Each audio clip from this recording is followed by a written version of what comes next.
não tenho uma derivada, eu tenho uma derivada de segunda ordem, posso ter uma derivada de terceira ordem, posso ter uma derivada de quarta ordem, posso ter uma derivada de ordem n, certo? Então, acabei de disponibilizar lá no Moodle a apresentação da aula. Nós vamos ter Claro que a gente não vai trabalhar com ordem 1000, né, gente?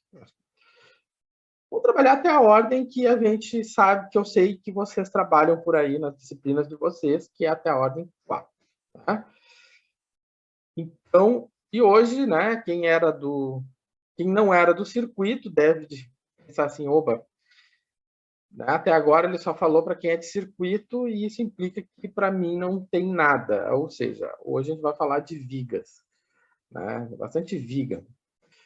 Temperatura, também tem os problemas de temperatura, esses eu vou deixar no pós-aula. Então, agora entra esse pessoal da viga, né? Que lá tem ordem 4. E depois nós vamos estar trabalhando outros tipos de equações diferenciais, né? Lineares, principalmente, e nessas equações diferenciais nós temos problemas de circuito e o famoso problema massa-mola, né? O problema da vibração mecânica. Certo? Bom, mas para a gente começar a entender o que é uma equação diferencial de ordem n, vamos começar devagarinho, vendo o que é, dando nome aos bois, para depois a gente pegar aquelas as coisas mais robustas, aqueles métodos mais, né, mais trabalhosos que a gente vai ver mais adiante. Bom, tá, então uma equação diferencial de ordem n. Então, eu já falei, como eu comentei para vocês, né, são equações diferenciais que eu tenho uma derivada de ordem n. Por exemplo, aqui, eu tenho uma equação diferencial de segunda ordem. Né?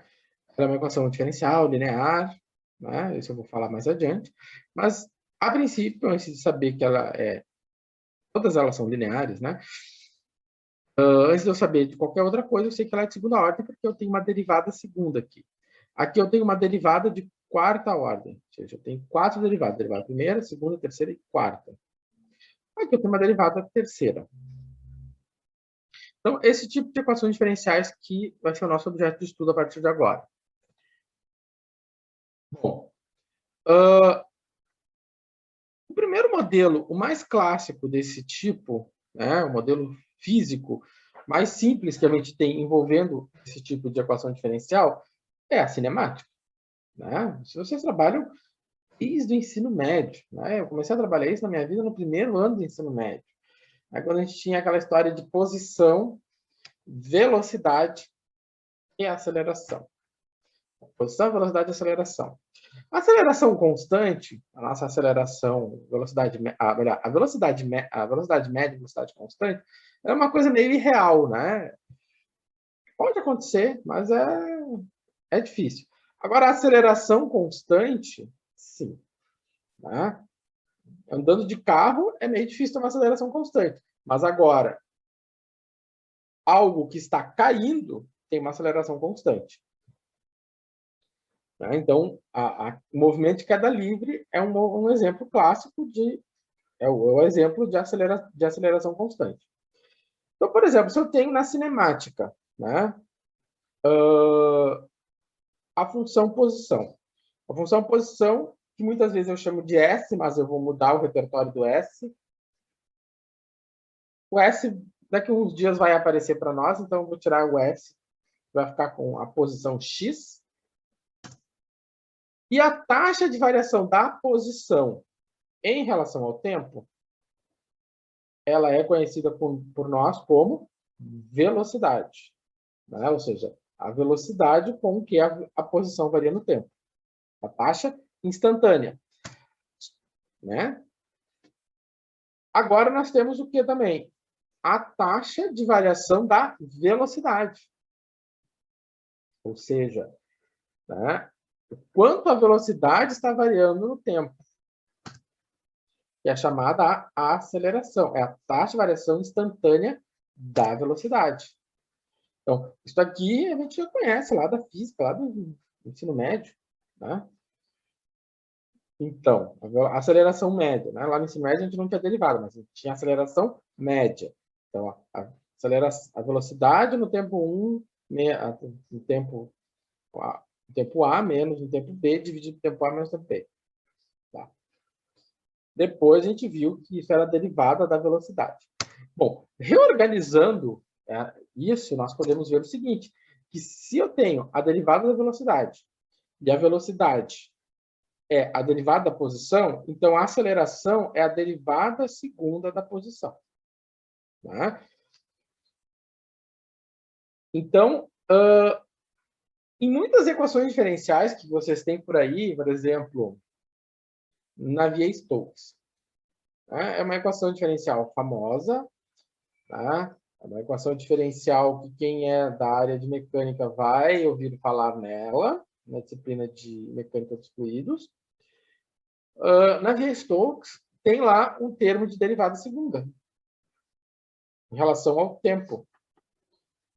E o que está variando em relação ao tempo numa derivada segunda? A posição. Ou seja, nós temos ali a lei de Newton, né? Qual? Força resultante igual a massa vezes aceleração. Simples. Tá? Então, muitas equações diferenciais, né? Daqui a alguns dias nós vamos estar falando do massa-mola. Massa-mola é um balanço de força, né, da segunda lei de Newton, e da segunda lei de Newton a gente tem uma aceleração. Essa aceleração é o que? É a derivada segunda da posição. Né? Então, apareceu a segunda lei de Newton, que a força resultante é igual a massa vezes a aceleração, nós vamos ter uma equação diferencial de segunda ordem, com certeza, envolvida. Então, vocês veem, algo que é bem corriqueiro, tá? Né, como uma lei de Newton, ela é uma equação diferencial de segunda ordem. Bom, então o primeiro exemplo que nós vamos tratar é o experimento de Galileu, né? O experimento de Galileu, aqui eu tenho um link para curiosos, né? Aqui descreve, né? Tem um gráfico que vocês podem lá mexer, né? Botar o tempo para ver onde está a bolinha. Galileu, ele queria medir o tempo que demorava para uma massa cair de cima de uma torre. E ele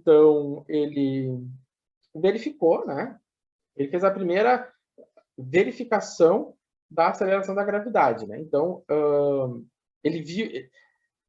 ele conseguiu fazer, né, calcular o tempo, né, de queda. E aí ele viu que aquele equacionamento do tempo de queda, ele podia, para aquele corpo, ele podia aplicar nos demais corpos. Então, esse foi o experimento de Galileu, né? Lá no século XVI. Né? Também foi um dos princípios, né? O Galileu é aquele que dá o mote para teoria, para metodologia científica, né? Que é aquela metodologia que nós usamos hoje, por exemplo, para escrever um TCC. O que é a metodologia científica? Você vai criar uma hipótese. Dessa hipótese, você vai ter uma metodologia, né? Você vai ir lá na literatura e criar uma metodologia. Dessa metodologia, então, você vai extrair um resultado e vai, então, fazer uma conclusão. É basicamente isso. Você vai ter uma hipótese observacional, você observa, cria uma metodologia e assim por diante. Tá. Então, ele começa a fazer isso a partir da simulação, né, da posição de um objeto em queda livre. Então, o que o Galileu pensou? Né? Então, um objeto é largado em queda livre com uma velocidade inicial v0, ou seja, ele sabe a velocidade inicial. Tá? A uma altura x0 do solo, ou seja, ele está lá em cima, está lá. E ele larga o objeto. Então, o objeto está caindo. Então, ele sabe a altura, ele sabe a velocidade inicial. Se ele está caindo, a aceleração é constante. Nós sabemos disso. Né? A aceleração é constante. O objeto em queda livre cai com aceleração constante. Então, o que acontece? Essa aceleração constante é menos g. E por que é menos g? Aí nós vamos sempre perguntar por causa do que dos sinais. Por que nós temos a aceleração em queda livre? Ela é um vetor. Por ser um vetor aceleração, tá? Ele tem uma componente em x e tem uma componente em y. Bom, se nós temos um objeto em queda livre, né? Vamos supor, está aqui meu plano XY, e aqui está, né, o meu prédio. Tá? E meu objeto cai em queda livre. Joguei ele. E ele está caindo. Ou seja, o meu vetor aceleração, tá? O meu vetor aceleração, ele aponta para baixo. Ele é paralelo ao eixo y, então quer dizer que meu vetor aceleração tem 0 para a componente em x, e ele é menos 9,81, por quê? Porque ele aponta para baixo.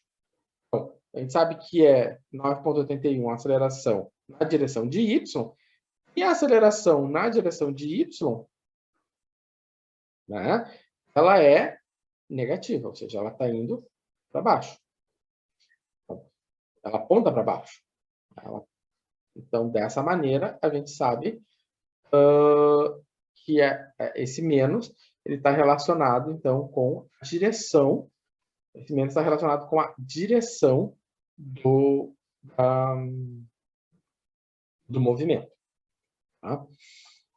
Bom, então tá. Por que esse menos? Né? Isso é um problema vetorial. Ah. Então tá. Então, o que acontece? Então, nossa equação do problema é a seguinte. A derivada segunda, né, a nossa aceleração é a derivada segunda posição.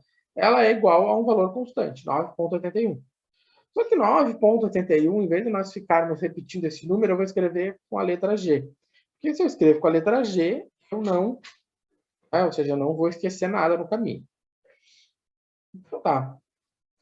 Então, a questão é, como eu vou resolver esse problema?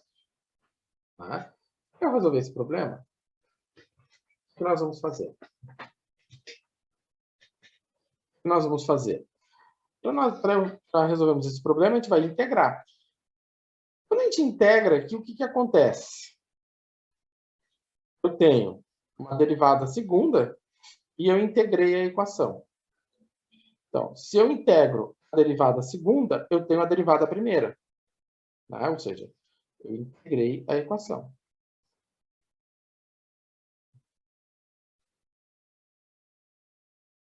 Então, se eu integro a derivada segunda, eu vou para a derivada primeira. Né? Ou seja, eu faço a integral da derivada segunda, eu tenho a derivada primeira. Aonde que vem esse raciocínio? Ora, do lado do cálculo 2, né? O que nós víamos lá no cálculo 2? Bom, nós vimos lá no cálculo 2 que se eu tinha a f zona e derivava ela uma vez, né? Então, se eu derivava ela uma vez, eu vinha para cá com a derivada. E se eu fizesse o caminho contrário, eu voltava para a função original. Eu pegava a derivada, integrava e voltava para a função original. Da mesma maneira, se eu rederivasse a minha função, eu pegava a função, a derivada, e fazia a derivada segunda, né, em relação a essa aqui.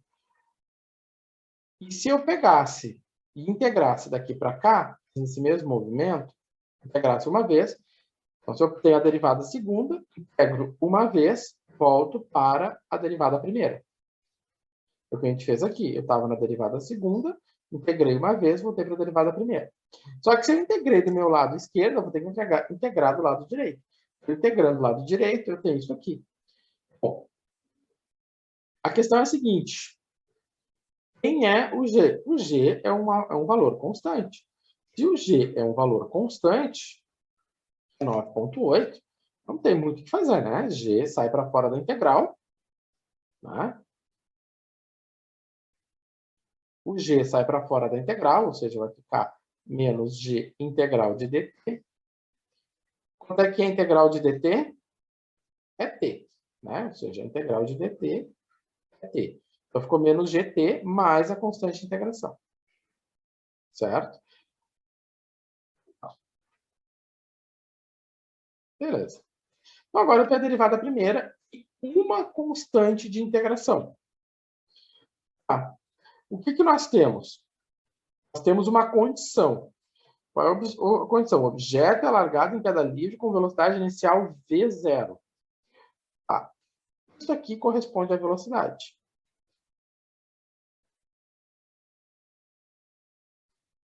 Isso aqui é velocidade. Então, ele está dizendo para mim que a velocidade inicial,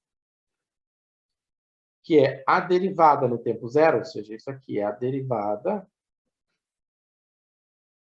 no tempo igual a zero, ou ainda você pode pensar isso aqui como velocidade inicial. É quanto? É v0. Então, se nós colocarmos no lugar de dx dt o v0, né? Então, se eu colocar no lugar de dx dt o v0, vai acontecer o seguinte, né? Eu posso interpretar isso de várias maneiras. Velocidade inicial, v0 é igual a velocidade. V0 é a velocidade no tempo zero. Ou x' no tempo zero. Ou dx dt no tempo zero. Repara, aqui eu estou botando as várias formas de escrever a mesma coisa. Ou seja, aqui eu posso escrever isso aqui, né? Vamos falar. Eu posso escrever isso aqui, né? Eu posso escrever da mesma maneira, né? Ou seja, as quatro coisas. Então, mas o que nós vemos? Que isto aqui, ou isto aqui, é igual a V0. Tá.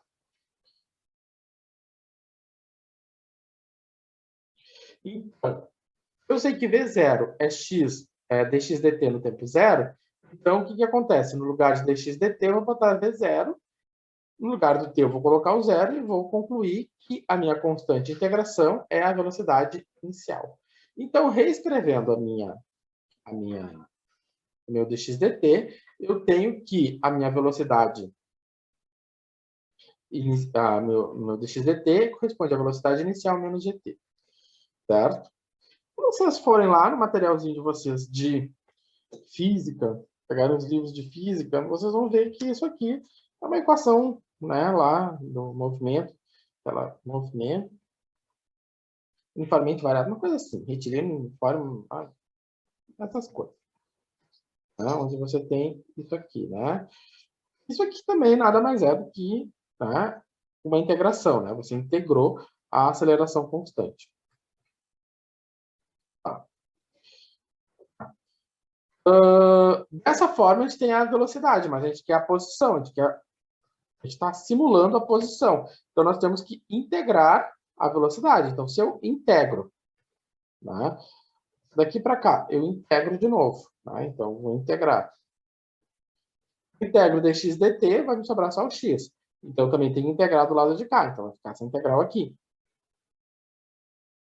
Então, vai ficar como? A integral. Tá? Vamos resolver essa integral passo a passo. Então, integral de v0 dt menos a integral de gt dt. Bom, V0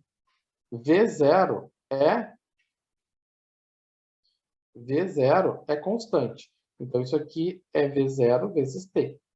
Menos. G é uma constante, sai para fora da integral. Agora, T não é constante, porque eu estou integrando em relação ao tempo. Então, vai ficar T ao quadrado sobre 2. Tá, beleza. Então, ficou V0 menos G vezes T ao quadrado por 2, mais a constante K. Esse mais a constante K, a gente tem que lembrar o seguinte, né? Nós temos agora uma outra constante de integração. Quando nós temos uma segunda constante de integração, nós precisamos de uma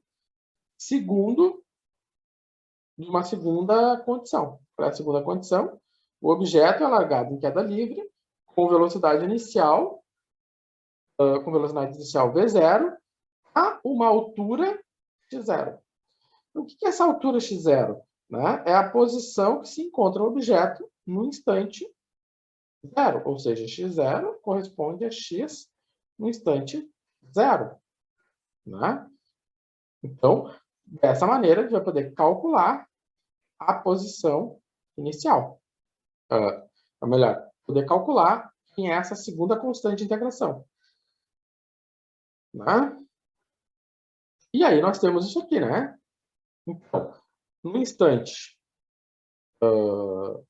zero, o meu x de t é x0, o t é zero e o t é zero. Então, sobrou que o meu k nada mais é que x0, né? Ou seja, o k nada mais é que a posição inicial.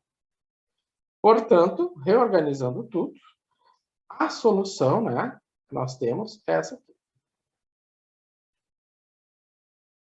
Né? A posição que nós temos é esta aqui. E vai naquilo que o Galileu demonstrou, né? O Galileu demonstrou que o tempo que leva para o objeto cair é nada mais nada menos que 2gh. Né? Então, a constante gravitacional, duas vezes a constante gravitacional, vezes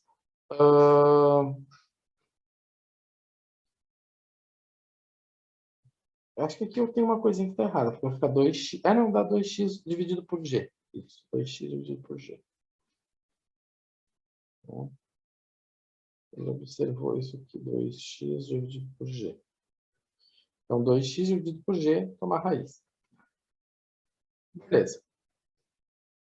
E essa equaçãozinha aqui, vocês já viram ela em outros carnavais por aí, lá na disciplina de física. Né? E lá eles jogam essa equação e dizem, aqui é uma equação do movimento retilíneo uniforme, que é caracterizado pela aceleração constante. Bom, quando nós temos aceleração constante? Quando algo está caindo. Né? Então, para simular a posição de algo caindo, a gente usa essa equaçãozinha aqui. Então, onde é que ela saiu? Bom, é a solução de uma equação diferencial. Tá? Isso aqui é a solução de uma equação diferencial. Nós, então, acabamos de descobrir, né? Ela é a solução da equação diferencial dessa equação aqui. Você Professor, resolve essa equação, tem isso. Faz. falando em queda, a massa do objeto não interfere, né? Bom, ela interfere, só que aí eu não sou a melhor pessoa para te responder. Porque E tem eu a estava questão vendo. a questão da quantidade de movimento, tá? É um outro vetor que está envolvido nesse balanço. A resistência do material também, né? Aí começa, por exemplo, deixa um pobrezinho, vamos dizer assim, uma massa com o peso de um elefante, para não derrubar um elefante no prédio, Sim, e uma moeda caem junto no chão. sim. Né? É muito louco pensar, porque um elefante é muito mais pesado do que uma moeda, mas como a massa ela acaba não estando no cálculo, não interfere. Né? Porque A princípio não. Agora eu estou pensando um pouco nisso, mas tem a ver com a quantidade de movimento. Que a quantidade de movimento, ela né, é mv, né? Se eu não me engano, é essa aqui que é o momento linear. Essa aqui é o momento linear. Essa aqui vira a força. Enfim, ela tem a ver com isso aqui. Aí eu não sou a pessoa mais indicada para te responder isso. Tá? Mas, a princípio, nesse equacionamento aqui, não. Isso aqui esse aqui é um modelo bem simples, né? Mas, a princípio, aqui a massa não está indicando. Tá?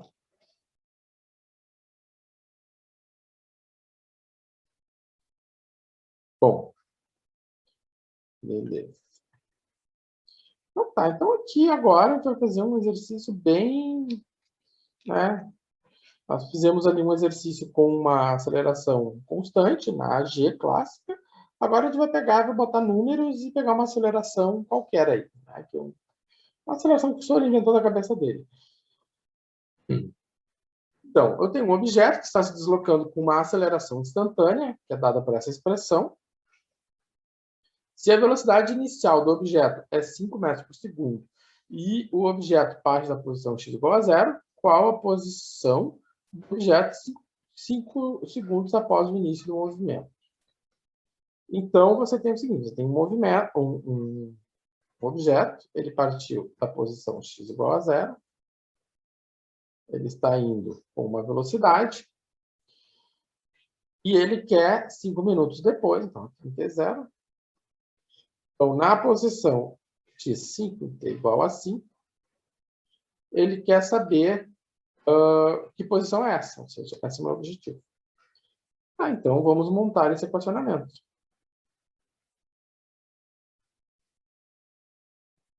Então, se a minha aceleração é 2 mais z na menos 3t, então a minha equação diferencial é essa aqui. Tá? A minha equação diferencial é essa aqui. Tá. Se essa aqui é a minha equação diferencial, nós temos que integrar isso. Então, vamos integrar. Então, beleza. Para eu diminuir, sair da derivada segunda para ir só para uma derivada, eu tenho que integrar em relação a t uma vez. Integrando em relação a t uma vez, né, eu tenho, então, a integral de 2 mais z na menos 3t. Agora, como é que eu vou fazer essa integral? Vamos fazer ela aqui. Então, vai ficar 2t mais t na menos, vai ficar mais 1/3, né?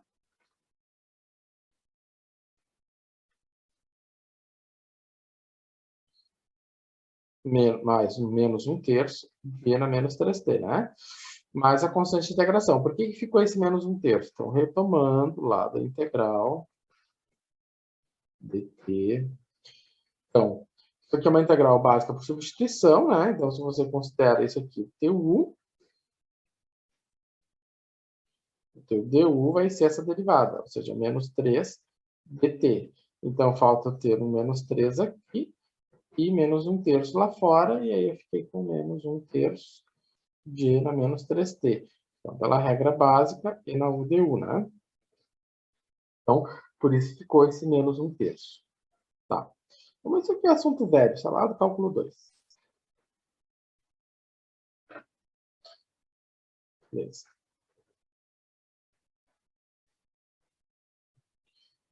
Então, tá. Eu só faço essa integração, vai ficar 2t menos 1/3 de n menos 3t. Agora, nós temos uma constante de integração. Temos essa constante. Para determinar essa constante, nós temos que a velocidade inicial é 5. Ou seja, se a velocidade inicial é 5, no t igual a 0, dt dx é 5. Então, é 5, 2 vezes 0, menos 1/3, na menos 3 elevado a 0. Então, no lugar do, né, ou seja, velocidade inicial, né, a velocidade em 0 é 5. Ou seja, a derivada é 5. Então, aqui eu vou colocar o 5. Aqui vai ser 0 e aqui vai ser 0. E na 0 é 1. E na 0 é 1. Desta forma, eu tenho 5 menos 1/3 de c. 1/3 mais c. Ou seja,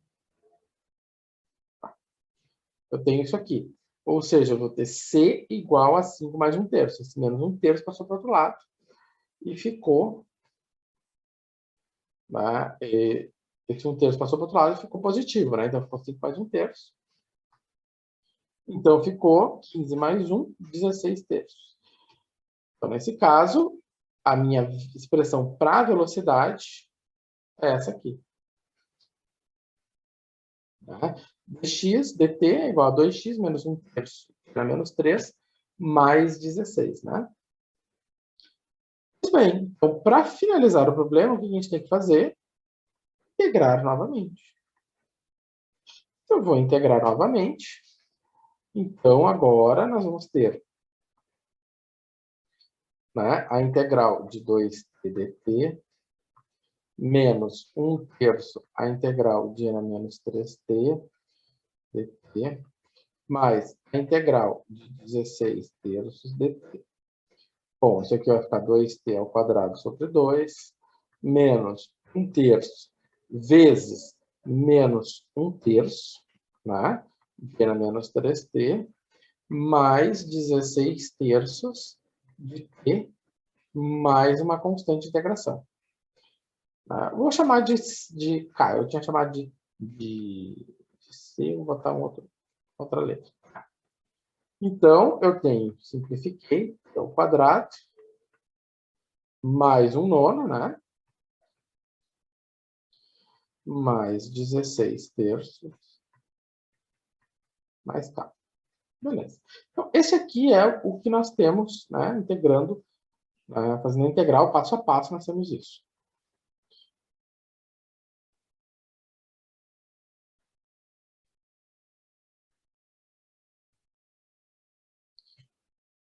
Beleza.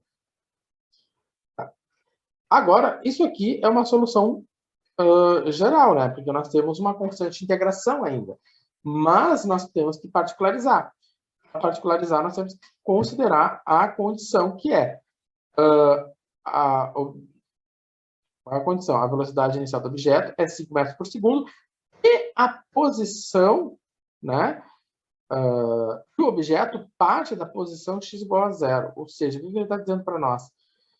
Que em t igual a 0, x é igual a 0.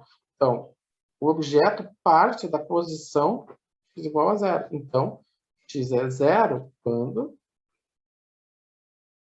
t é 0. Então, no lugar do t, eu vou colocar um 0. E vamos descobrir o quê? Que o k é menos 1/9. Né? Ou seja, nós temos exponencial. Exponencial aqui, ele atrapalha, né? Ele diz, vai ser 0. Não, né? Porque e na 0 é 1. Então, o meu k ficou 1/9. A minha equação final, tá? Minha equação final é essa aqui. Essa aqui é a minha equação final. É a equação da posição. Você repara, você vai ter uma equação de segunda ordem e você vai derivar se você derivou, ela tem derivada segunda, você integra duas vezes.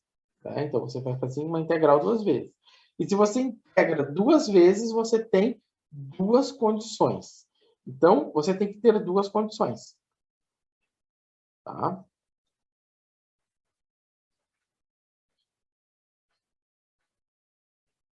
Então, qual é o objetivo do problema? O objetivo do problema é a posição 5 segundos depois. Então, se é a posição 5 segundos depois, a velocidade...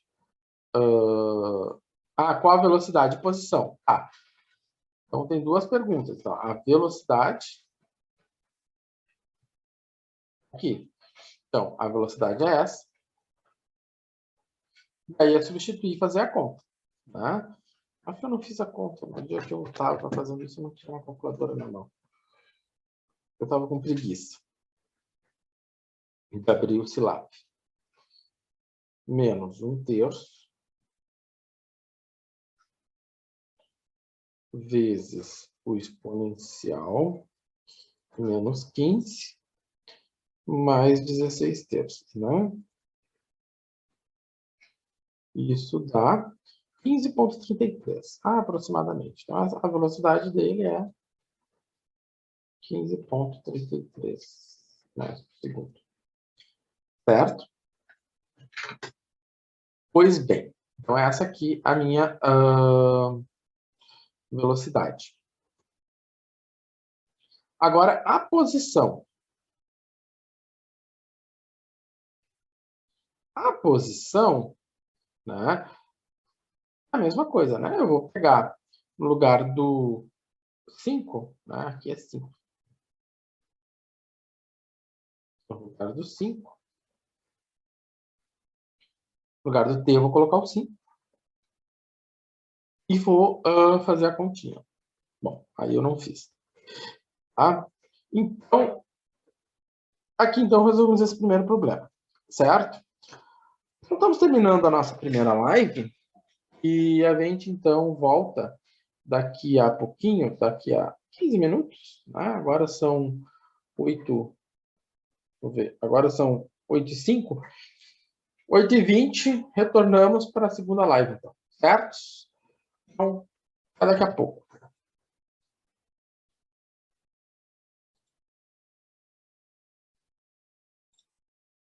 É igual a seno de 2x.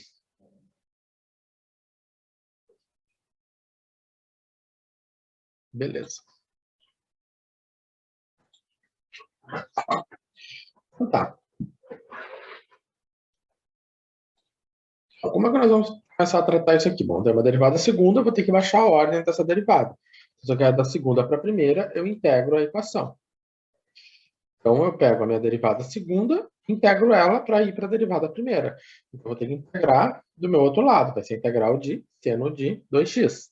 Integral de seno de 2x é menos 1 meio de cosseno de 2x, né? Aonde que eu sei isso? Bom, vocês têm uma tabela de integração que diz que a integral do seno de u du menos cosseno de u, né? Mais uma constante de integração. Se meu u é 2x, o meu du é 2dx. Então, aqui dentro vai vir o 2 e aqui fora o meio, né? Então, por isso que apareceu esse meio. Bom, cálculo 2. Ah, beleza. Então, minha derivada primeira é menos 1 meio cosseno de 2x. Dessa forma, se eu for considerar a condição de que y de π, y' de π é igual a 1, então eu vou pegar o meu y' igual a 1 meio, tá? Cosseno, tarará, tarará, e vou colocar o 1 no lugar dele, e no lugar do x eu vou colocar o π. Dessa forma, tá? Dessa forma, nós vamos ter cosseno de 2π. Quanto é o cosseno de 2π? O cosseno de 2π é 1, né?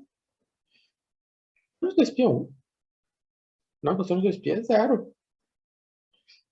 Cosseno de 2π é 1. Então, professor duvidando.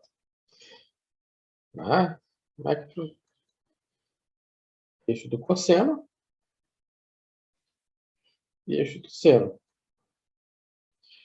1, 1, menos 1, menos 1. Então, aqui ele vai formar os 2π, né? Então, 0, π sobre 2, π, 3π sobre 2, 2π. O cosseno de 2π é 1. Ó, economizei a pilha da minha calculadora. Bom, beleza. Tá. Então, quanto vai ficar o meu C? O meu C vale 3 meios, certo? Beleza. Então, antes de nós calcularmos o Y, né, a gente sabe que o meu C, né, era 3 meios, né? Então, já podemos deixar o C calculadinho ali. Podemos agora, então, calcular o Y. Para isso, eu vou integrar o meu Y'. Integrando o Y', eu vou ter o Y. E aí, o que vai acontecer dessa integral aqui? Bom, né, eu vou ficar com menos 1 meio do cosseno de 2x mais a integral de 3 meios. Se 3 meios é constante, ele pode sair para fora, né? Da integral. 3 meios da integral de x. Ou seja, isso aqui é 1 meio vezes 1 meio. A integral do cosseno de u du da nossa tabela é seno de u mais uma constante de integração. Então, vai ficar seno de 2x mais 3 meios de x mais uma constante de integração. Então, nós temos menos 1/4 do seno de 2x mais 3 meios de x mais k. Tá? Então, isso é a resolução dessa integral aqui.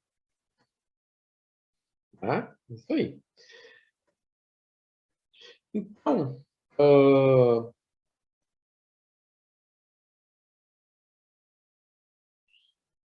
não tem mistério, né? A gente integrou de novo.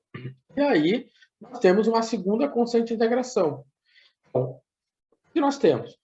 Nós vamos integrar duas vezes, se integramos duas vezes, temos duas constantes de integração. Para cada constante de integração, eu vou necessitar de uma condição. Então, se na condição de y de π isso é igual a zero, no lugar do π, eu vou colocar, no lugar do x, eu vou colocar. Então, dessa maneira, o seno de 2π é zero. Aí ficou 3π sobre 2. O meu C vai ser menos 3π sobre 2. Dessa maneira, eu tenho a minha solução particular do meu problema é essa aqui. Certo? Ou seja, eu simplesmente vim integrando as coisas até chegar aqui. Tá? Então, essa aqui é a solução particular do problema. Então, você tem uma derivada segunda, você vai ter duas integrais. Se você tem duas integrais, você tem duas constantes de integração.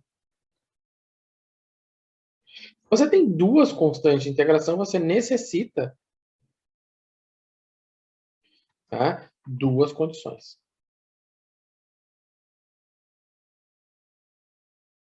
Certo? Então, isso é a ideia geral para a derivada segunda. Se for uma derivada terceira, 3, 3, 3, 3. Quarta, 4, 4, 4. 5, 5, 5, 5. 6, 6, 6, 6. Segue adiante. Certo? Então, tudo que faz na derivada segunda também vai fazer na derivada terceira e quarta. Claro que na terceira vai integrar 3 vezes, na quarta 4 vezes, na 5 vezes e assim por diante.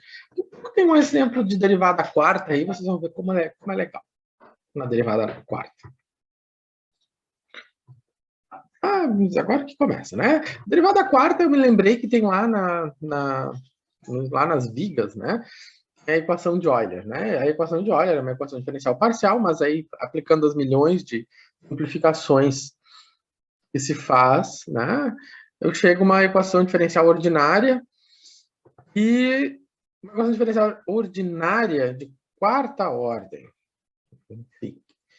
Sim, quem trabalha com vigas vai se deparar com uma equação de quarta ordem.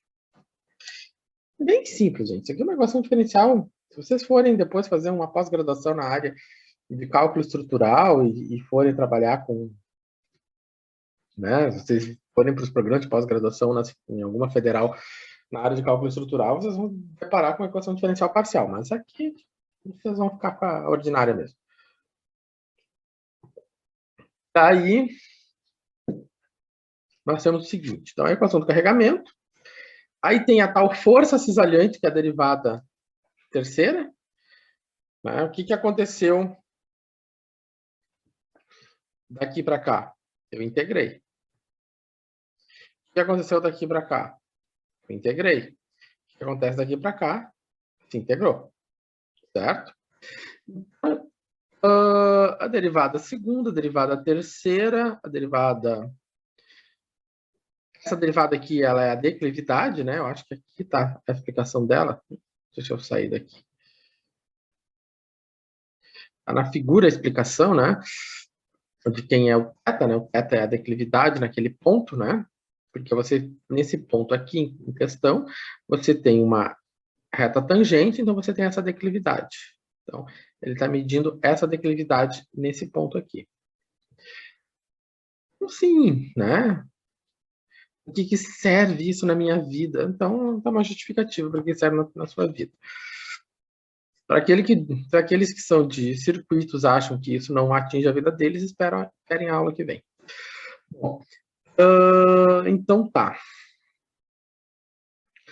Então, essa aqui é uma aplicação, né, que se tem por aí, de equações diferenciais de ordem N.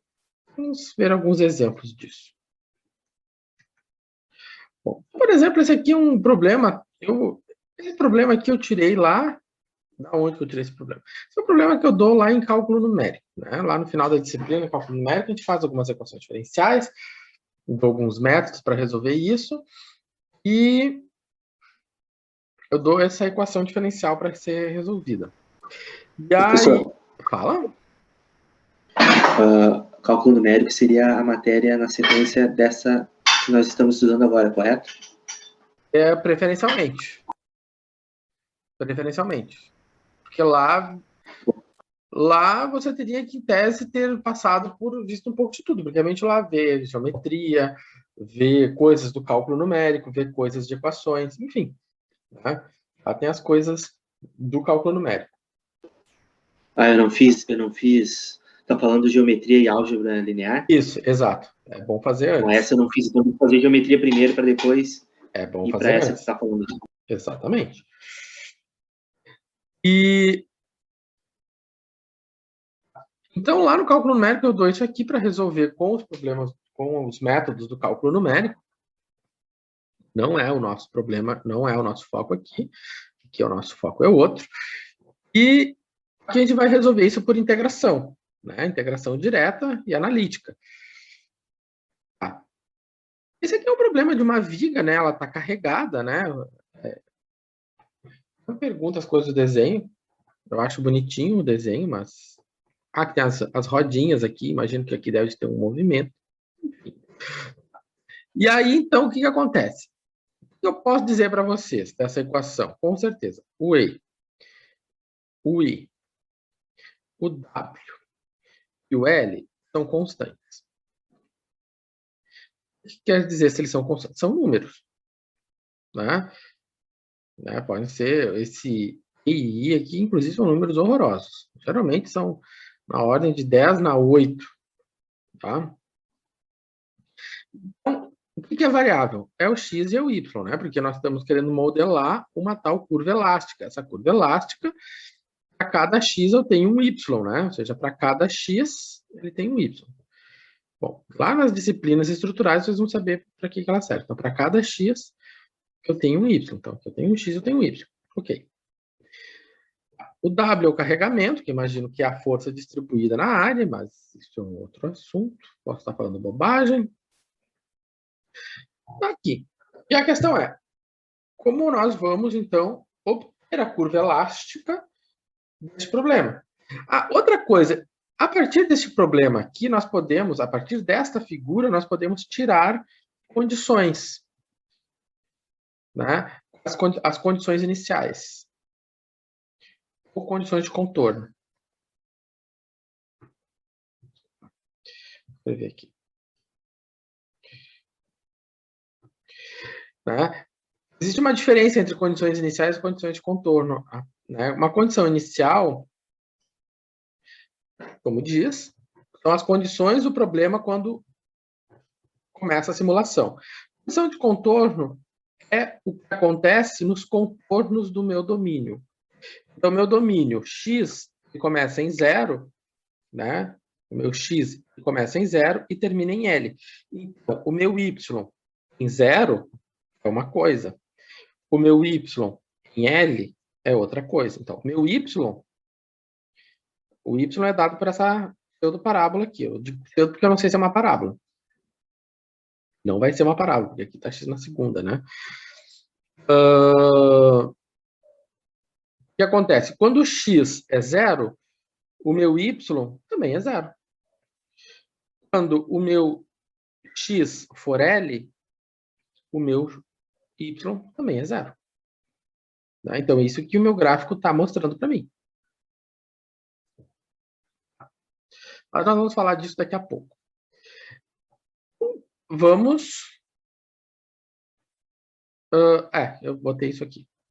Certo? Então, são essas condições. Quando x é zero, quando x é zero, quando x é L. Nas duas condições, a minha curva elástica, né, o y da elástica é zero. Tá, então, aqui também a equação diferencial. Vamos botar a mão nela. Então, primeiramente, eu vou dividir tudo por EI, né? Para deixar bem isoladinho o meu dy dx. Então, meu y duas linhas. É sempre importante isolar, certo? Então, se ele está multiplicando, ele passa dividindo. Então, vai ficar 2EI e 2EI aqui. Tá? Agora, eu baixar a ordem, sair da derivada segunda para a derivada primeira, eu tenho que integrar. Bom, se eu vou integrar tudo aquilo ali. Então, na hora de integrar, o que acontece? Vamos botar aqui, a primeira integral é WL 2EI vezes x, dx. Menos W, integral de 2W, 2EI, x ao quadrado dx. Bom, isso aqui é constante. Se isso aqui é constante, isso aqui não conta na hora de integrar, ou seja, isso sai para fora. WL sobre 2EI. X dx. Menos W sobre 2EI da integral de x ao quadrado dx. Certo? Aí o que nós vamos ter agora? WL sobre 2EI vezes x ao quadrado sobre 2 menos WL sobre 2EI vezes x na terceira sobre 3. Mais uma linda constante de integração. Certo? Então, assim que nós vamos tratar desse tipo de problema. Né? O nosso W, L e I são constantes, eles são números. Como se fosse um terço ou um meio. Isso, como se fosse um número, eles estão ali.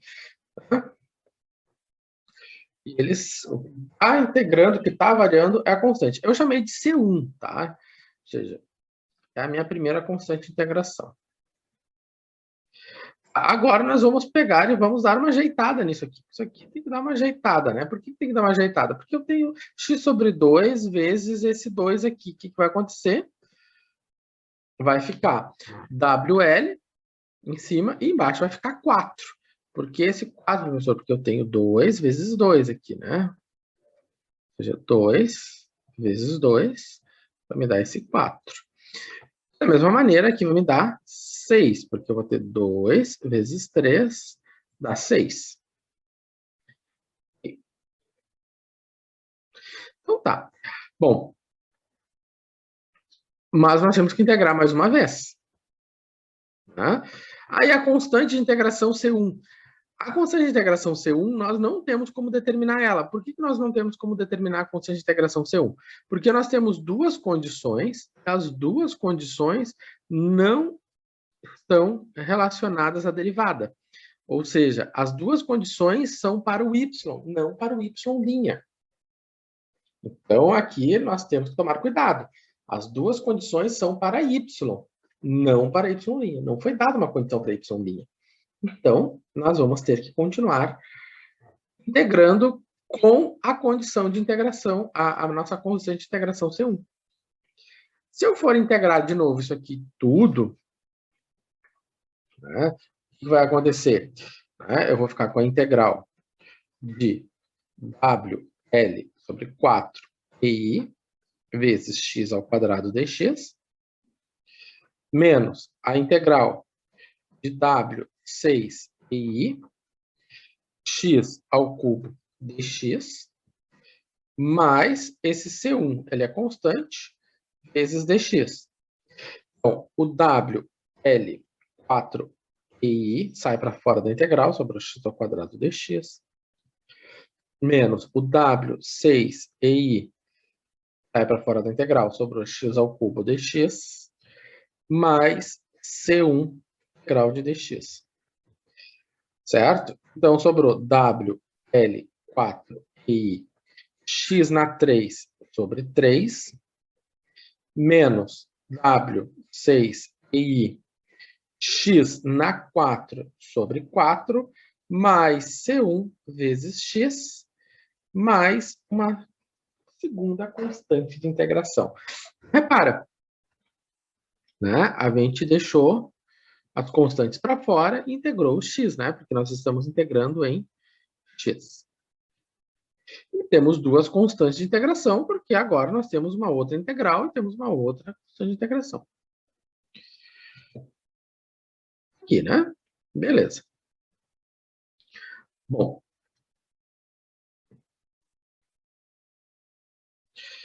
Então tá.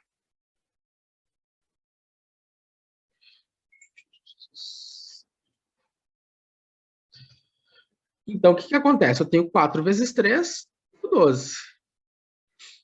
Né? 4 vezes 3 deu esse 12 aqui. O 6 vezes 4 deu esse 24. Né? E aí, então, nós temos esse problema aqui. Resolvido, temos, então, a nossa solução. Essa aqui é a solução. Que é a solução geral. Por que ela é geral? Porque eu não sei quem são as constantes de integração. Essas constantes aqui são geradas pela integração e elas vão depender das condições de contorno, como a gente chama, né? São condições de contorno, porque, como a gente viu, ela é uma condição que ocorre quando o x é zero, e outra condição ocorre quando o x é L, né? Na função y igual a y de x. Beleza. Essas coisas aqui vocês vão ver nas aulas lá nas aulas de Viga. Fala. Tu fala ali do L, o L seria a largura total. O L é o então, comprimento da viga. O comprimento, então, no caso ali, quando o L é zero, caso x0, e aí o comprimento, o x tende ao comprimento dele, então. É que eu não estava entendendo antes o que significava o L. O L é o comprimento da viga. Vou botar lá no desenho. O L é a viga, sei lá, a viga de 1 metro. Né? O L e o x, então, são a mesma coisa? Não. O L é o x total. Ó, o L...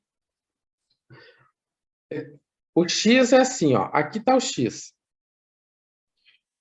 O comprimento total é o L. Tá? Esse aqui é o comprimento L. Então, está aqui o eixo x. Aqui está o ponto L. Aqui está o ponto zero. Então, por exemplo, aqui eu tenho um x. Aqui eu tenho outro x. Mas o x final é L. Então, esse comprimento aqui, essa distância da origem até o ponto L é L. O L é o tamanho da viga. Tudo que está entre o começo da viga e o fim da viga é x. Entendeu? O L seriam os pontos de apoio, então? Isso, é onde está o ponto de apoio, o comprimento da viga. 1 metro, daqui até, sei lá, até... Enfim. Sim, não, é que o X passa por isso, né? Então o X vai ter um valor maior do que L, algumas vezes, ou não? Não. O X é um valor menor do que L, menor igual, né? Ele nunca vai ser maior. Né? Sim, por isso então, que eu estava achando que o X acaba tendo o valor máximo do X, é o valor máximo do comprimento, da largura dele. O maior valor do X é o L, porque ele começou aqui, terminou aqui. Então, o meu X, ele pode estar aqui, pode estar aqui, aqui, até aqui. Aqui é o meu máximo X. Tá, entendi. Tá? É como se fosse de 0 a 3. Né? 3 aqui. Sim, o L não vai variar, o L tem aquele tamanho, o X vai variar. Isso, o X vai variar. O cálculo de carga. Isso, exatamente. O X vai variar em qualquer um desses pontos aqui. Agora sim. Tá? Isso aí. Beleza. Bom. Então tá. Beleza.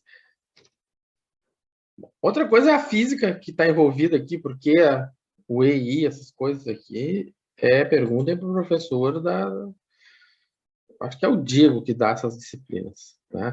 Mas eu não sei se vocês não veem isso já em mecânica dos sólidos. A antiga teoria das estruturas, né? Tinha uma época que tinha disciplina de teoria das estruturas e aí era 40. Quando eu entrei na FTEC, eu era o carrasco, né? Eu reprovava 1/3 da turma. Aí era terrível, terrível, terrível. Aí veio até a teoria das estruturas. Aí eu virei o santo, porque a teoria das estruturas reprovava 9/10 da turma. Então, o que é 9/10 comparado a 1/3, né? Bom, então... Já anotei a disciplina que eu não vou fazer, então. Mas ela mudou, ela teve uma série de mudanças, a teoria. E teoria virou... Engenharia elétrica. a teoria das estruturas, ela mudou para mecânica dos sólidos. É que essa disciplina antigamente era da produção e da civil, né? Aí saiu a produção, ficou só civil. Eu não sei por onde ela anda agora, mas não é a mesma coisa. Ela mudou. Ela mudou, inclusive, o professor nem mais está na FTEC. Tá. Então, vamos olhar o seguinte. O EI, essa aqui. Né? E vezes I é esse número. Geralmente, esse I, o I, né? O I é uma coordenada geométrica, né?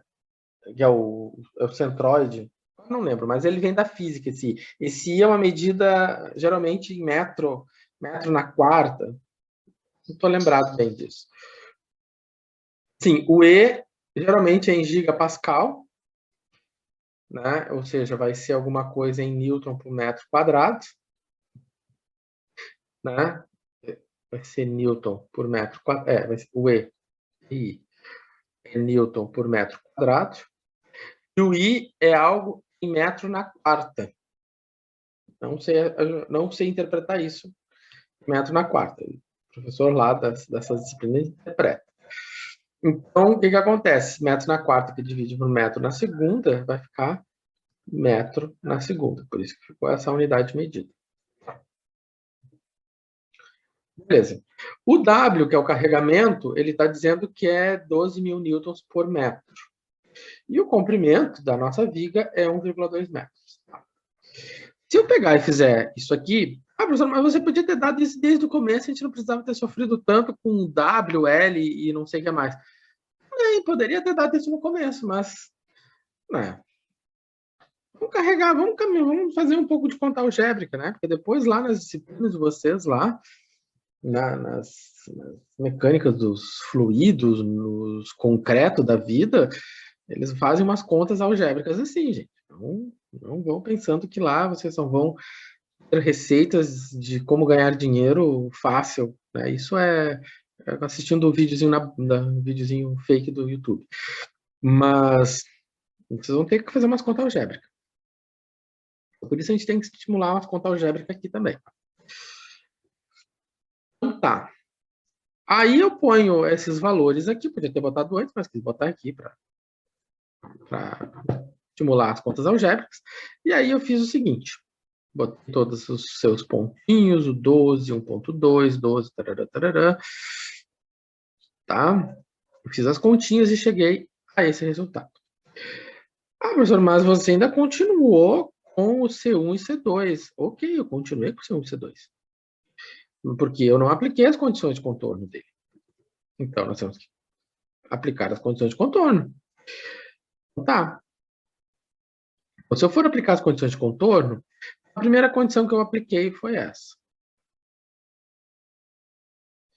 A primeira condição que eu apliquei é essa. O y é zero quando o x é zero. Consequentemente, eu descubro que o meu C2 é zero.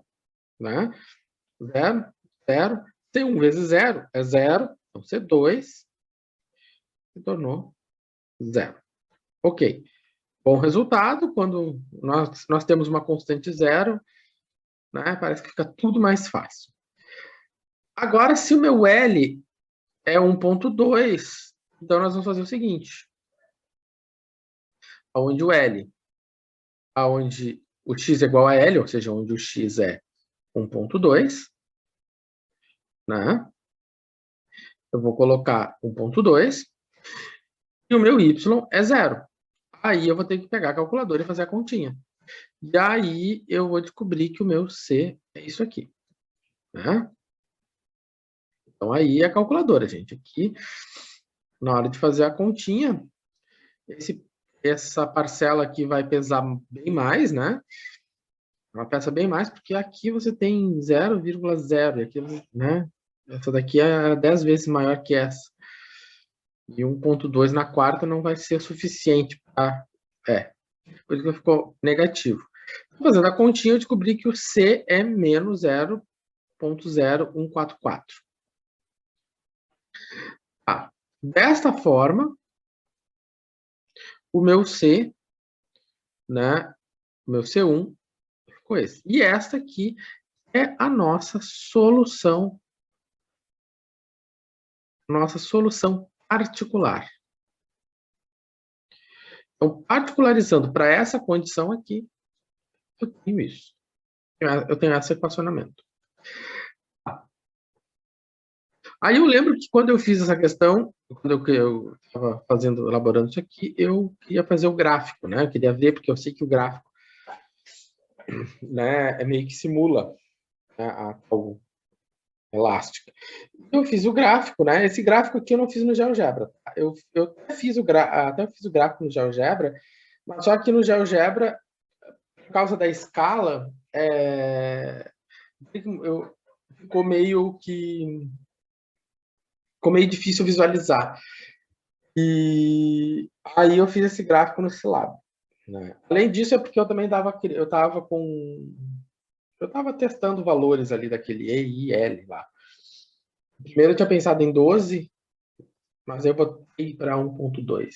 Enfim, eu estava fazendo contas.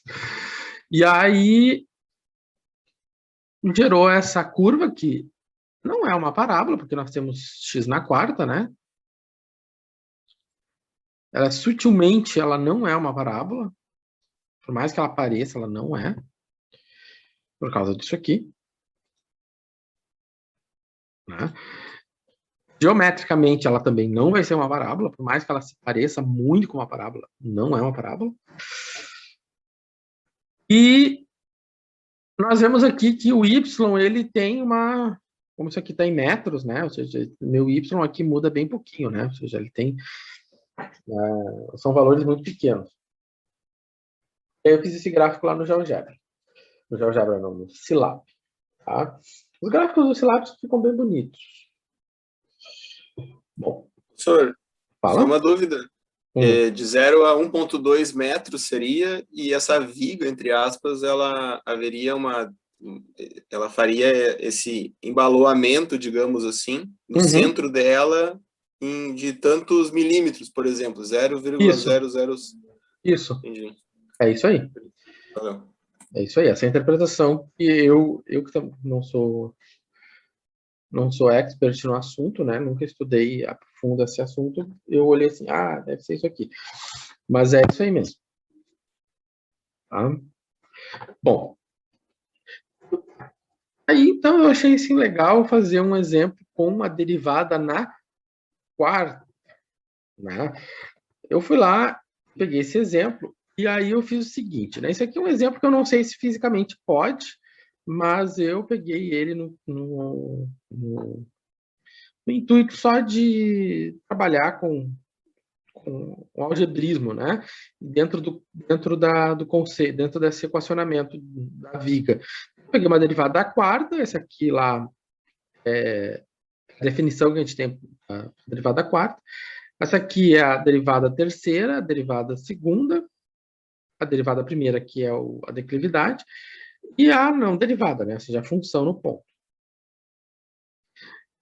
E, então, aqui nós temos a nossa equação, e isso aqui tudo são as condições iniciais.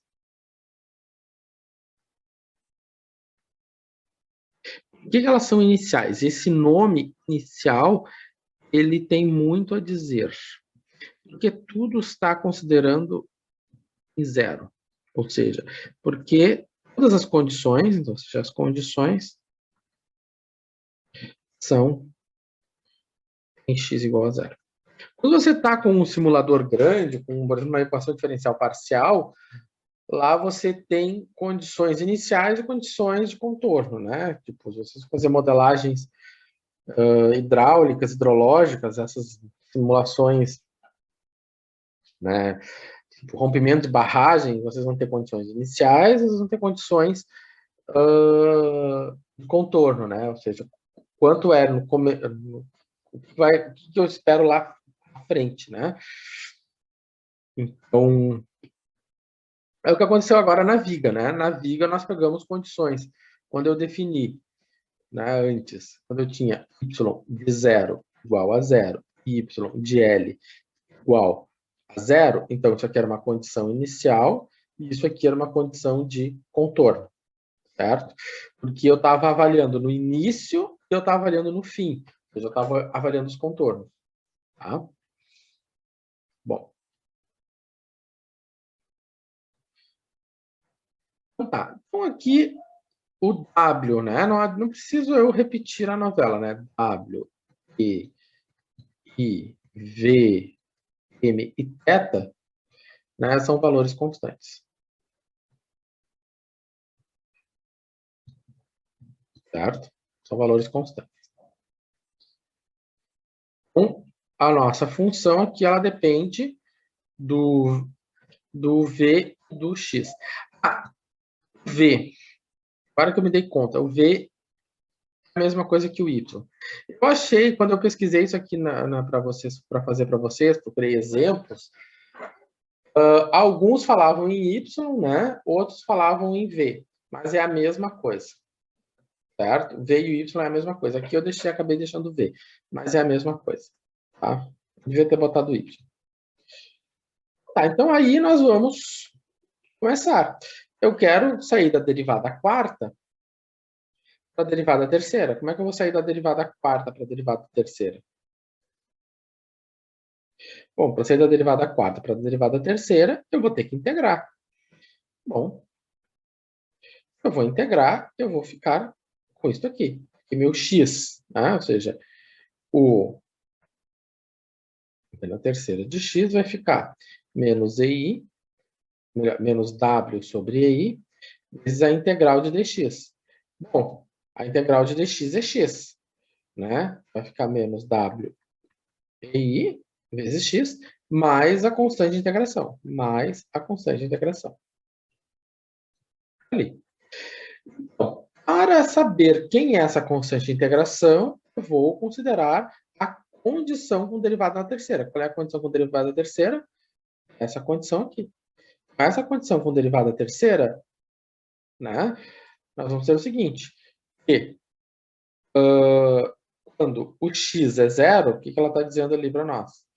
Que quando o x é zero, ou seja, esse aqui é o x, quando o x é zero, a derivada terceira é v sobre i. Então, aqui eu vou colocar v sobre i, em lugar do x eu vou colocar o zero, e aí eu vou concluir que o meu c é v sobre i. E, por fim, a equação da derivada terceira é essa aqui. Certo? Então, agora, nesse intervalo, estamos com a menos de 1 minuto, vocês podem tentar, nesses 20 minutinhos que nós temos de intervalo, vocês podem tentar terminar de resolver o problema. Certo? Podem ver o que vai acontecer, eu já deixei todo o PowerPoint lá no Moodle. Nos vemos daqui a 20 minutos. Pode ser? Então, vamos lá.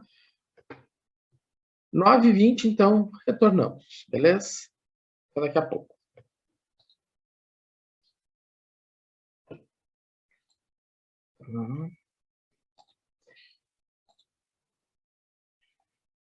Mas é isso aqui.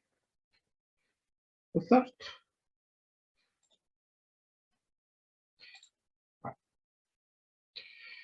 Então, vamos lá. Então, vamos retornando. Vamos puxar aqui o PowerPoint. Beleza. Tá, então, deu tempo para nós. Vamos dar uma olhada nisso aqui, né? Beleza. Nós tínhamos chegado até este resultado aqui, né? Bom, agora, então, eu vou continuar baixando a ordem da derivada, né? Para eu continuar baixando a ordem da derivada, eu vou pegar a derivada terceira e vou integrar.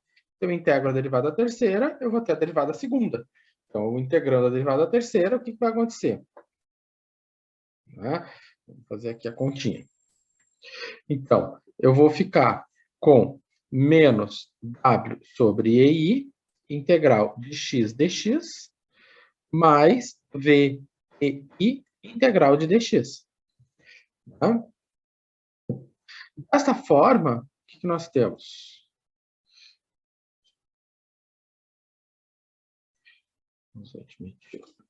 Dessa forma, nós temos o quê? Menos w i, x ao quadrado sobre 2, mais vi vezes x, mais a constante c. Tá, beleza. Então, vamos ver o que aconteceu. Então, tá, menos w sobre i, x ao quadrado sobre 2, vi vezes x. Tá, ok.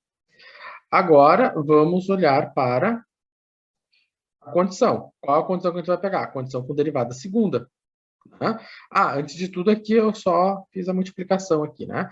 A condição com derivada segunda. Então, se eu pegar a condição com derivada segunda, né? O que acontece? A condição com derivada segunda, eu tenho que quando x é zero, a derivada segunda é m sobre i. Então, m sobre i quando x é zero. Dessa maneira, eu concluo que c é m sobre i. Portanto, a minha derivada segunda é essa aqui. Tá? Então, no lugar do c, fica m sobre i. Tá. Agora, se eu estou derivada segunda e quero ir para a derivada primeira, o que eu faço? Integro a derivada segunda. Integrando a derivada segunda, né, o que nós vamos ter? Menos w sobre 2ei, integral de x2 dx, mais v sobre ei, integral de x dx, mais, vamos botar para fora essa constante, tá? Mais m sobre ei, integral de dx. Então, ficou menos w sobre 2ei, x na terceira sobre 3, mais v sobre ei, x na segunda sobre 2, mais m sobre ei, vezes x, mais uma constante de integração. Tá? Então, integrar polinômio é uma coisa simples, né, gente? Não tem grandes mistérios na integração de polinômio. Tá. Então, aqui, né? Beleza. Dessa forma, vamos indo adiante. Então, ficou 2 vezes 3, vai ficar 6. 2 vezes 3, 6. Aqui fica 2. Ok. Agora, nós temos que olhar para a constante de integração. Para olhar para a constante de integração, a gente vai olhar para a condição onde eu tenho a derivada. Né? Ou seja, quando x é zero, a derivada primeira é θ. Então, no lugar da derivada primeira, eu vou colocar θ, e no lugar do x, eu vou colocar zero. Portanto, né, nós vamos concluir que... Falta só uma aqui. Então, portanto, a conclusão que eu tiro daqui é que, bom, essa parcela aqui, ela é zero, essa parcela aqui é zero, essa parcela é zero. Sobrou que θ é igual a c. Então, dessa maneira, no lugar do θ, eu vou colocar o c. Né? Então, por isso, ficou que o meu v... Então, o meu v de x... Aqui, é que aqui eu não vou ter efeito, né? Eu vou botar efeito para ficar igual. Eu esqueci de botar os efeitos.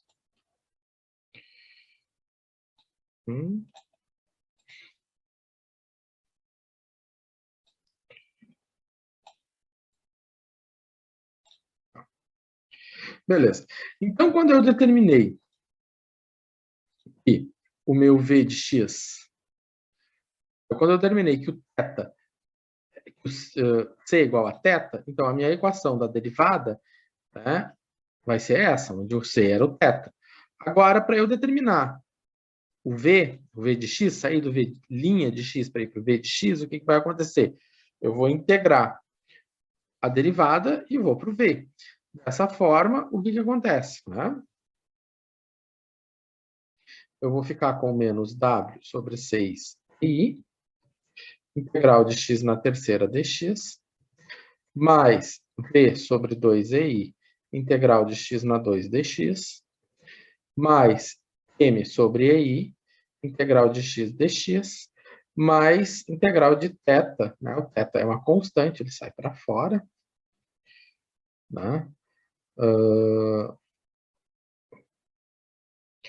Mais θ dx.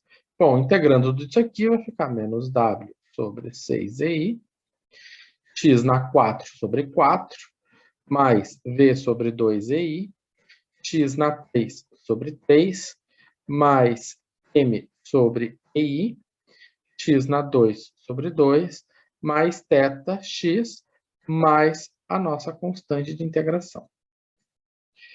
Certo? Então, agora, o que vai acontecer? Esse 6 com esse 4, eu vou ficar com menos w sobre 24 ei, x na 4. Esse 2 com esse 3 vai ficar 6, então vai ficar 6 ei, mais m sobre 2 ei,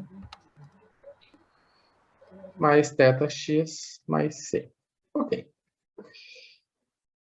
Né? Isso já é exercício de continha. Certo? Então, chegamos até aqui. E tem mais um ali.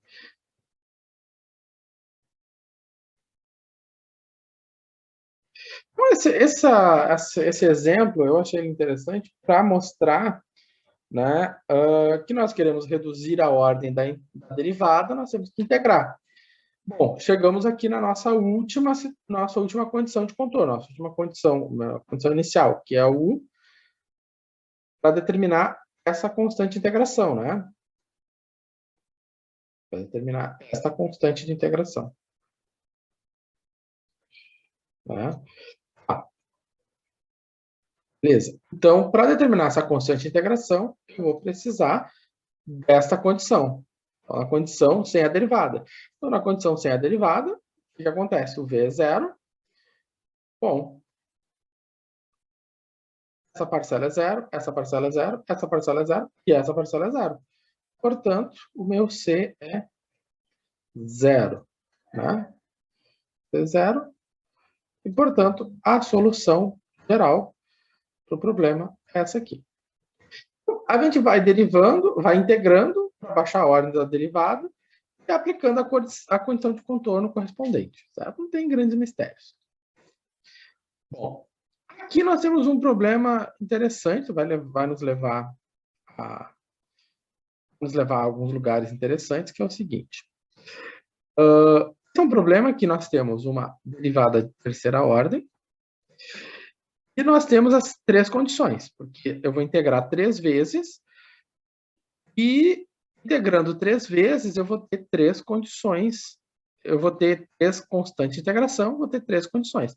Só repare no seguinte, eu tenho uma condição derivada e as outras condições sem nenhuma derivada. Então, quando eu baixar a ordem para a derivada segunda, eu não tenho condição.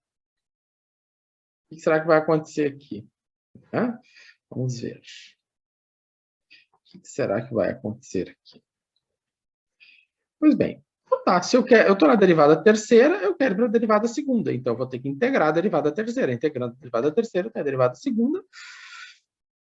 E aquela velha história, né? Se eu tenho, né? Se vocês veem lá, desde o cálculo zero, 1 sobre x na terceira é a mesma coisa que x elevado a menos 3. Né? E é mais interessante integrar x na menos 3. Quanto é que a integral de x na menos 3? É x na menos 2 sobre menos 2, né? Então, o que nós temos? Isso aqui. Bom, esse sinalzinho de menos aqui, né? Já tem que botar Aqui é o resultado da integral. Esse sinalzinho de menos, esse sinalzinho de menos. Dessa forma, nós vamos escrever aqui. Se eu tenho x na 2. Se eu tenho x na menos 2, que divide 2, isso aqui é a mesma coisa que 1 meio vezes x na menos 2. Ou seja, eu tenho 1 meio vezes 1 sobre x ao quadrado. Se eu multiplicar essas duas frações, eu tenho 1 sobre x sobre 2x ao quadrado. Então, como eu tenho esse sinalzinho de menos aqui, menos com esse sinal de menos, vamos gerar uma fração positiva, né? Pois bem, então gerou ali uma fração positiva. Ok. Dá para aplicar alguma condição dessas? Não, não dá para aplicar nenhuma dessas três condições, porque nenhuma das três condições são sobre derivadas segundas. Todas elas são sobre ou sem derivada ou sobre a derivada primeira. Então, vamos carregar o C com a gente. Ok, se eu quero ir da derivada segunda para a derivada primeira, nós vamos ter que integrar. Então, se eu for integrar a derivada segunda, eu tenho a derivada primeira. Dessa maneira, de novo, a gente pode, se eu tenho 1, né? De novo, se eu tenho 1 sobre 2x ao quadrado, eu posso fazer 1 meio vezes 1 sobre x ao quadrado e 1 meio x na menos 2. É o que eu tenho aqui. Integrar x, então ficou y' igual a 1 meio da integral de x na menos 2 dx, mais a integral de c, que é constante, dx. Então, vai ficar 1 meio de x na menos 1 sobre menos 1, mais cx, vou botar aqui, acho que eu chamei de k, né? Mais uma segunda constante de integração. Tá? Então, se eu tenho 1 meio x na menos 1 sobre menos 1, reescrevendo isso aqui vai ficar menos 1 meio. Melhor, vamos fazer isso aqui decente. Tá? Que é menos, vai ficar 1 meio vezes menos 1 sobre x, né? Ou seja, isso aqui eu posso reescrever como isso aqui. Então, isso aqui ficou menos 1 sobre 2x. Então, 1 vezes menos 1 dá menos 1. 2 vezes x, 2x. Ok. Então tá.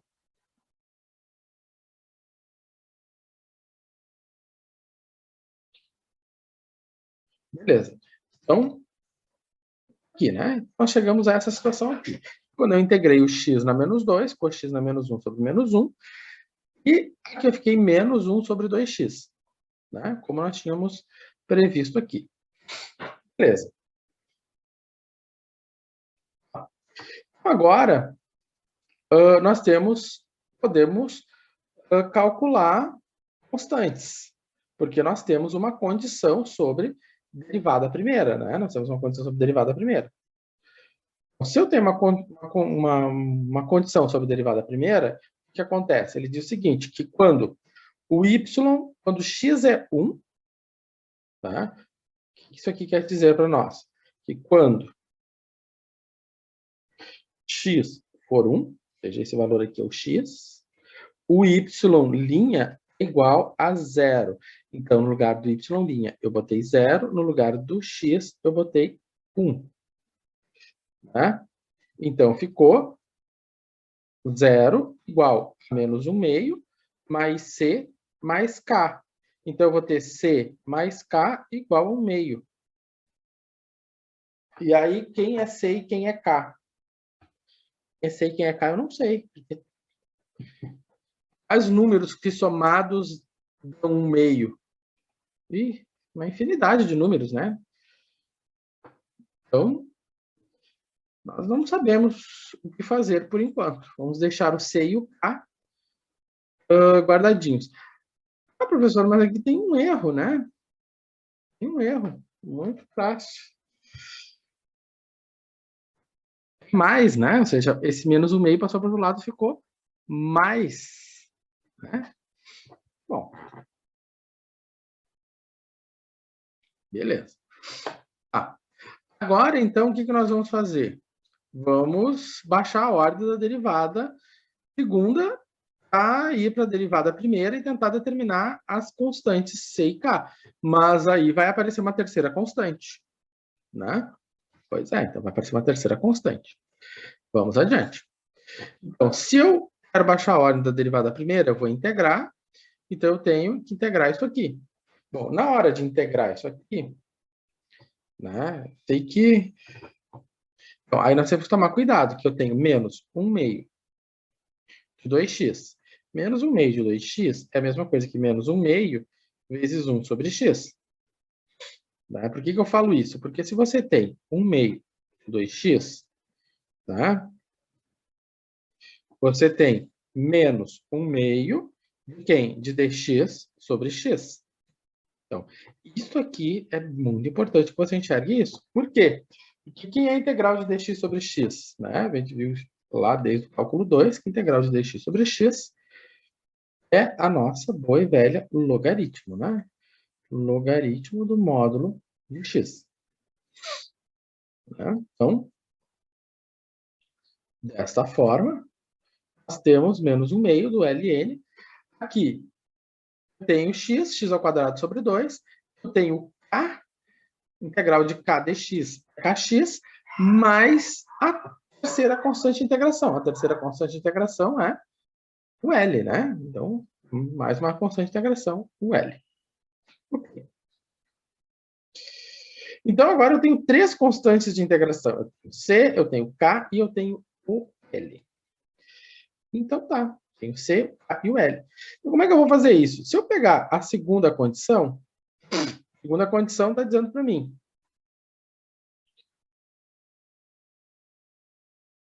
A segunda condição. Na segunda condição, se o Y é 1, o X é 1.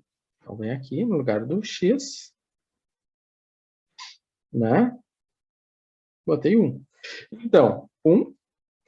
Quanto é que é o ln de 1? 0. C sobre 2, K mais L. Então, eu tenho C sobre 2 mais K mais L. Ah, professor, mas tinha uma outra equação lá que diz que C mais K é igual a 1/2. Olha só o que está acontecendo aqui. Eu tenho 1, 2, 3 variáveis, 3 incógnitas, e agora tenho até 2 equações. Se eu aplicar outra condição, o que vai acontecer? Eu vou ter uma terceira. Eu vou ter uma terceira equação. Olha só. O que acontece aqui? Vou ter uma terceira equação, né? Então, o y de E, ou seja, o x vale E, o y vale 5. Então, o x de E é 5, né? No lugar do x, eu vou colocar o Euler, o E. No lugar do x, eu vou colocar o E. No lugar do x, eu vou colocar o E. Lembrando que o E é 2,718. Certo? Tá. Então, eu vou fazer as contas. Tá? Quanto é o ln de E? O ln de E é 1, né? Então, o que acontece? Vai ficar 1 vezes 1/2. Nós temos isso aqui. Né? Aqui vai ficar dessa maneira. Então, isso aqui é uma constante. Isso aqui é uma constante. Então, eu tenho o EK. Lembrando que o E é 2,718. E aqui eu também tenho esse valor EK. Então, esse 1/2 passou para o outro lado. O que aconteceu? Ficou 5 mais 1/2. 10 mais 1, 11/2. E aí, o que nós temos agora para fazer?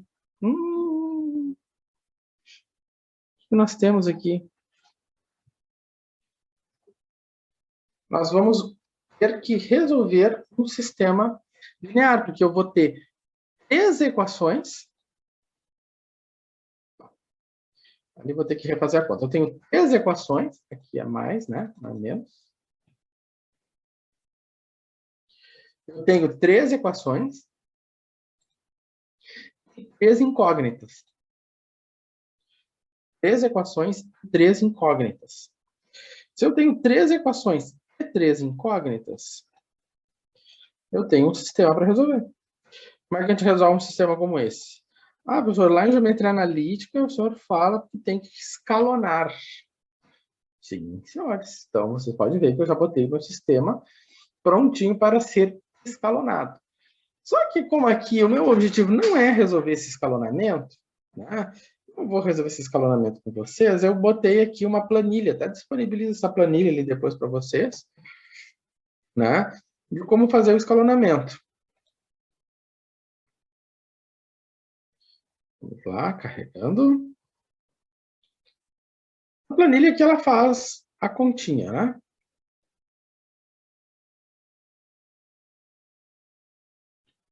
Vamos carregando.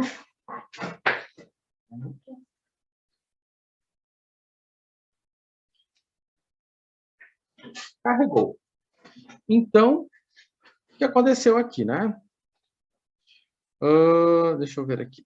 Vamos botar os valores que eu tenho lá no PowerPoint. Uma coisa.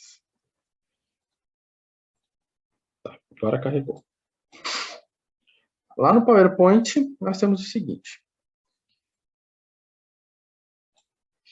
Aqui, só para o professor colar.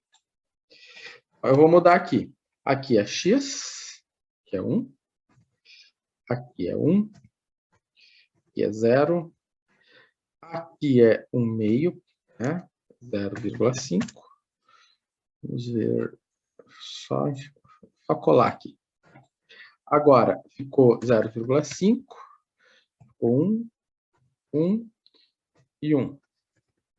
E, por fim, ficou o E, então, EXP ao quadrado, né? XP na 2, isso aqui é E na 2. Né? Sempre é bom lembrar que isso aqui, quando eu escrevo EXP de 2, isso aqui equivale a E ao quadrado. Né? Não é... Lá no cálculo numérico a gente trabalha isso melhor, né? Mas quem está apavorado, ai meu Deus, ele está cobrando Excel aqui, não se preocupe, é só para resolver esse problema aqui, senão a gente teria que fazer isso aqui na mão, né? Você vai preferir na mão ou digitar números? E igual a XP de 1, né? Porque só o número de Euler é XP de 1. Quanto é que vai dar aqui? 2,718. E mais o restante. E aqui dá 1. E aqui dá 11 meios. 11 meios é 11 dividido por 2. 11 dividido por 2 deve ser 5,5. Bom, aí então... Bom, agora que eu colei tudo lá, eu posso puxar para cá. Então, o que nós verificamos agora? Ele fez toda a conta, não vou entrar no mérito das continhas, né? Mas, então, nós temos o seguinte, vamos ver, agora eu vou olhar de novo para o problema para saber quem é quem. Né? Essa aqui era a coluna do C, né? Essa era a coluna do C, essa era a coluna do K, e essa era a coluna do L. Então, né, o que acontece? Esse aqui era o C, então aqui era o C. C igual. Essa aqui era a coluna do K, K igual. Essa aqui era a coluna do L, L igual. Então, nós temos, né, o problema resolvido. Então, descobrimos quanto vale o L, quanto vale o K, quanto vale o C. Certo? Bom, aqui ele vai diferenciar um pouco lá do PowerPoint por causa do que eu tinha feito menos um meio, né? Mas não é menos um meio, né? É um meio. Então, vou voltar lá no PowerPoint vou arrumar. Então, vamos trazer os valores. Então, só para confirmar, era 1/2, né? Aqui era 1/2. Aqui fica menos 1/2, só que o meio passou para o outro lado, ficou C mais K igual a 1/2. Ok. Então tá. Aqui vai mudar, né? O meu C. Só pegar.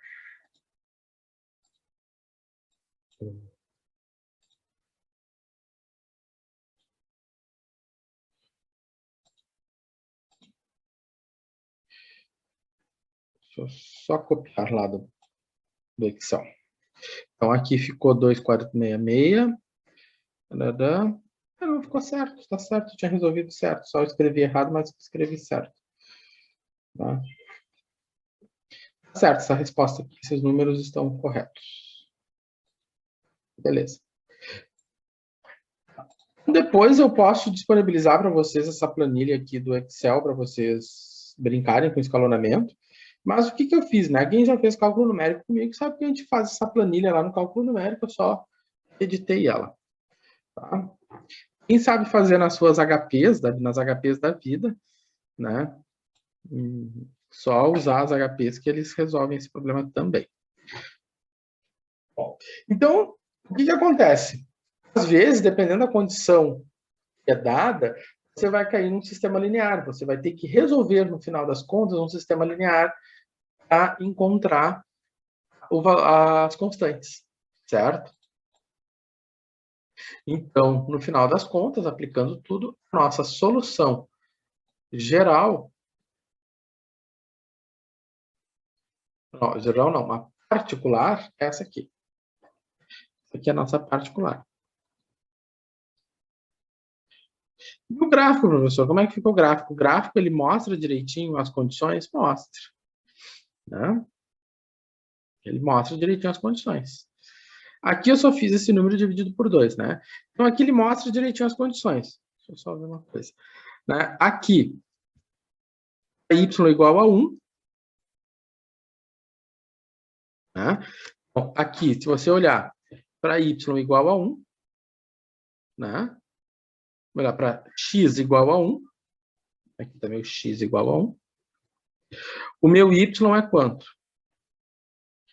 Né? O meu y é 1. Fechou.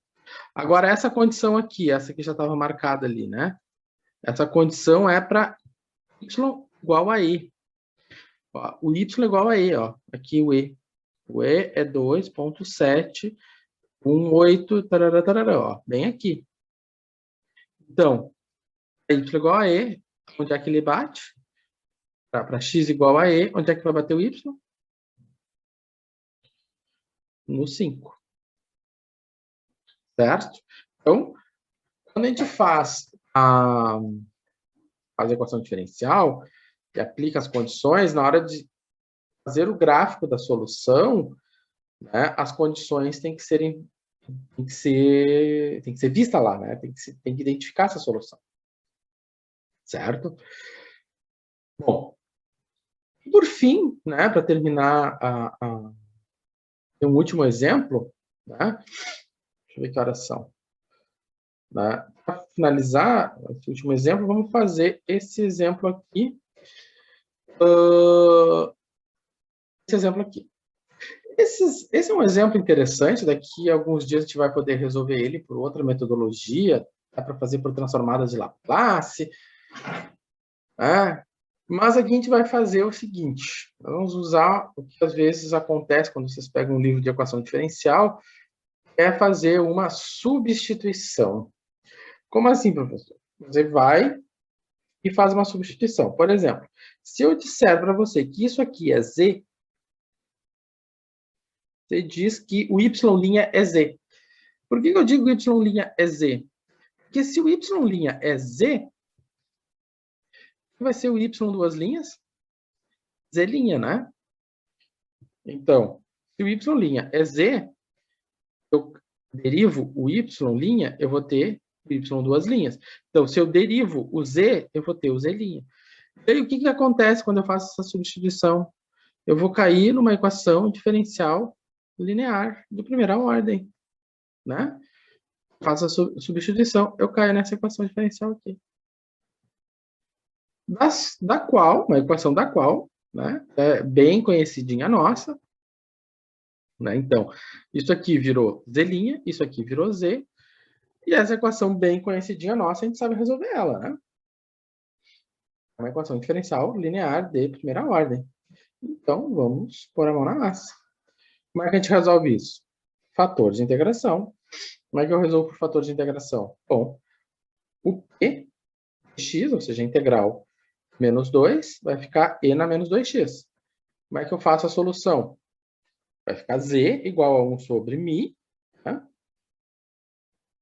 Então, vamos recordar, né? Isso aqui então, vamos recordar. Y é igual a 1 sobre mi.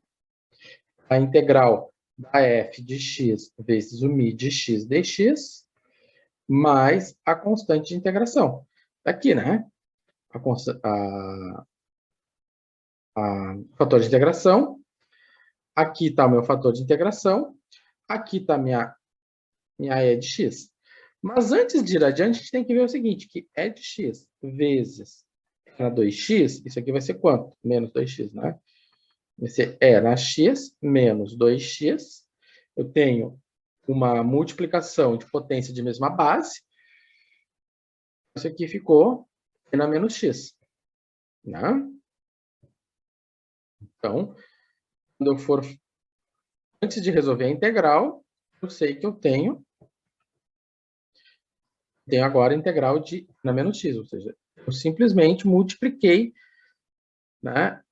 E aí, então, eu tenho isso aqui, certo? Propriedades da potência, né? Isso é algo bem tranquilo. Agora, como é que vai ser? Eu vou ter que integrar e na menos x. Como é que eu faço a integral de e na menos x dx? Bom, isso aqui vai ficar menos e na menos x, né? Lembrando que eu tenho a integral de e na u du. Se meu u é menos x, o meu du vai ficar menos dx. Então, lá do cálculo 2, a gente sabe disso. Então, eu vou multiplicar aqui por menos 1, lá fora por menos 1. Então, ficou e na menos x, menos e na menos x. Ok.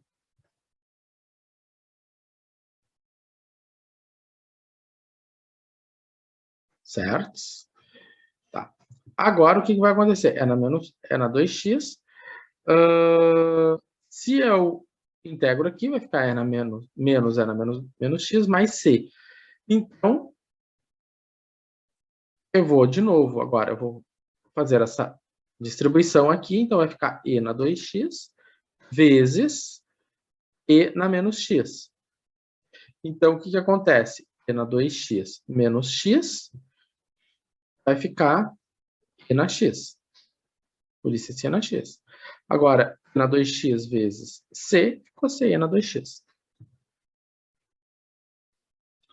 Sem nenhum mistério, né, gente? Bem simplesinho, um problema bem tranquilo.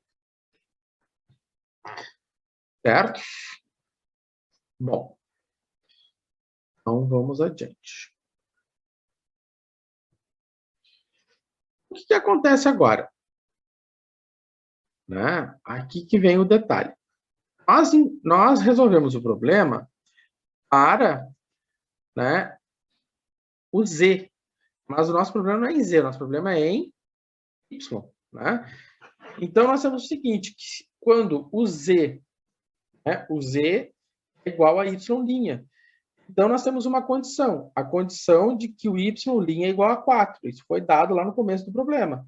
Então, se eu tenho uma condição que o y' é igual a 4, então quer dizer que meu z de 0 é igual a 4. Então, eu posso fazer o seguinte, no lugar do z, colocar 4, no lugar do x, colocar 0, aí eu vou ter essa situação, né?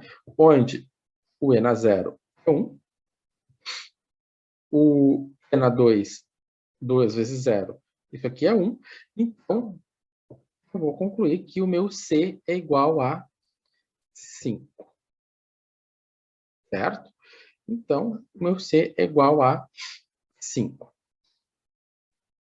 Beleza. Então, tá.